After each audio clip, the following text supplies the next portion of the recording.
আসসালামু আলাইকুম, দেখছেন পথিক টিভি নিউজ, সাথে আছি আমি সৃষ্টি আক্তার। ব্রাহ্মণবাড়িয়া শহর জুড়ে গ্রাফিতির মাধ্যমে ফুটে উঠেছে স্বাধীনতা ও সাম্যের বাংলাদেশ। রংতুলির আঁচড়ে প্রায় অর্ধ শতাধিক গ্রাফিতি এঁকেছে ব্রাহ্মণবাড়িয়া শহরের শিক্ষার্থীরা।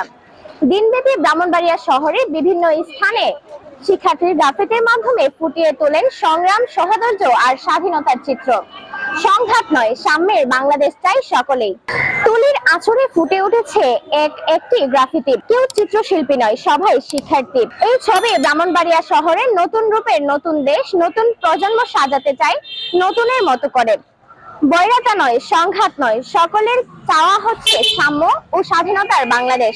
তরুণদের আঁকা দেওয়ালের চিত্রগুলো শিল্পীদের সাথে সাধারণ মানুষের যোগাযোগের সুযোগ তৈরি করে দেওয়ার পাশাপাশি তাদের দৃষ্টিভঙ্গি প্রকাশের সুযোগ তৈরি করেছে। নতুন শিক্ষার্থীদের জন্য এই দেওয়াল স্বাধীনতা ও আশার প্রতীক।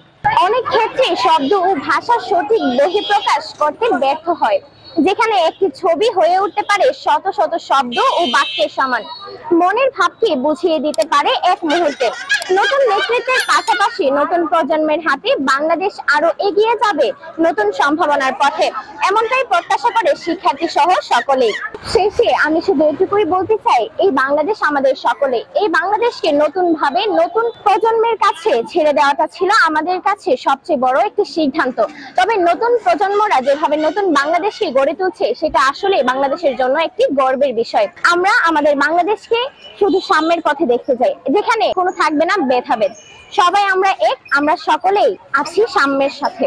আমাদের প্রতিবেদনটি আপনার কাছে কেমন লেগেছে অবশ্যই কমেন্টে মতামত জানাতে ভুলবেন না, এবং আমাদের পরবর্তী প্রতিবেদন পেতে আমাদের চ্যানেলটি লাইক ও সাবস্ক্রাইব করুন। ধন্যবাদ।